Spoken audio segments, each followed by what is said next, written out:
Hey everyone, and welcome back to our adventure through time.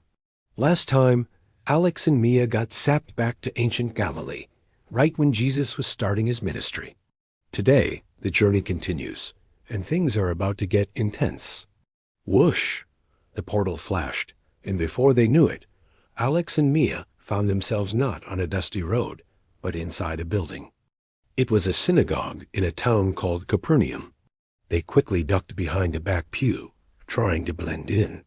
The place was packed, and everyone was listening intently to a man speaking at the front. It was Jesus.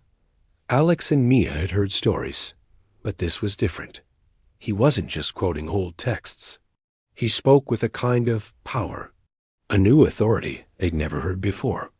It was like every word carried incredible weight and truth. The air was buzzing with it. Alex whispered, "Wow, he's not like any teacher I've ever heard." Mia just nodded, completely captivated. They felt a sense of peace and rightness just listening to him. But that peace was about to be shattered. Suddenly, a man in the crowd let out a horrifying shriek. It wasn't just a loud noise. It was a chilling, unnatural sound that made everyone freeze. The man's eyes were wild, and his body was contorting. He pointed a trembling finger at Jesus and screamed, "What do you want with us, Jesus of Nazareth? Have you come to destroy us? I know who you are, the Holy One of God." The voice coming out of the man was twisted and full of hate. It wasn't his own. An unclean spirit was speaking through him. The crowd gasped and pulled back, creating a circle of fear around the tormented man. Alex and Mia huddled closer together, their hearts pounding. This was real evil, right in front of them. It was terrifying. The spirit was challenging Jesus, right in the middle of this holy place, trying to expose him and disrupt everything. What would Jesus do? Could he do anything? Jesus didn't flinch. He didn't look scared or surprised. His face was calm but firm, full of that same authority he had when he was teaching. He looked directly at the man and spoke with a voice that cut through the chaos like a sword. "Be quiet," he commanded. The effect was immediate. The snarling voice stopped. Then Jesus said, "Come out of him."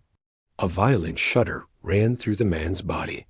He was thrown to the ground and convulsed as if in a seizure. The spirit let out one last, terrible cry as it was forced to leave. And then, silence. The man lay on the floor for a moment, panting. Then he slowly sat up. The wildness was gone from his eyes. He looked around, confused, but free. The torment was over. He was whole again. Jesus had simply spoken, and the darkness had to flee. The crowd was absolutely stunned. People started murmuring, their fear turning into sheer amazement. They had seen something impossible. "What is this?" one person whispered loudly. "A new teaching and with authority," another exclaimed. "He even gives orders to impure spirits, and they obey him." The news spread like wildfire. Everyone was talking about Jesus, this teacher from Nazareth, who had power not just in his words, but over the spiritual world itself. He didn't use any fancy rituals or long prayers. He just commanded, and even the forces of darkness had to obey. This was a power they had never witnessed. It was the power of God. Watching from the back, Alex and Mia were breathless. Alex turned to Mia, his eyes wide. "He's even stronger than evil, Mia. He just told it to leave, and it did." Mia nodded, a look of awe on her face. "It's like what the teachers say, Alex. If God is with us, who can be against us? We don't have to be afraid." They realized in that moment that Jesus wasn't just a great teacher.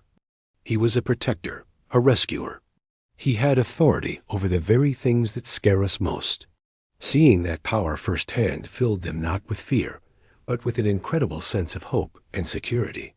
Just as they were processing everything, their portal started to glow softly behind the pew. It was time to go. The energy pulled them in, and the scene of the amazed crowd in the synagogue dissolved. When their vision cleared, they weren't in the synagogue anymore. They were standing outside a small, simple house. They could hear sounds of distress from inside. A woman was sick with a high fever. He recognized a familiar face hurrying toward the door.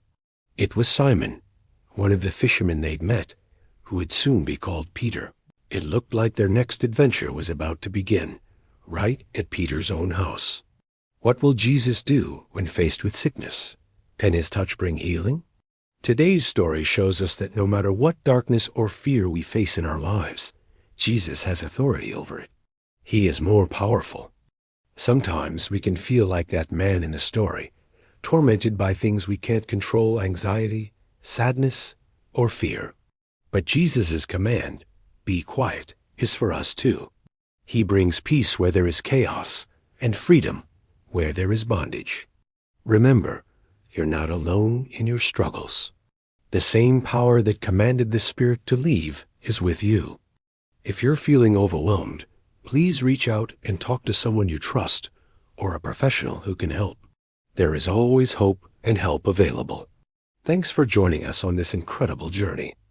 What happens next at Peter's house? You'll have to come back for the next episode to find out. Don't forget to like, subscribe, and hit that notification bell so you don't miss it. See you next time.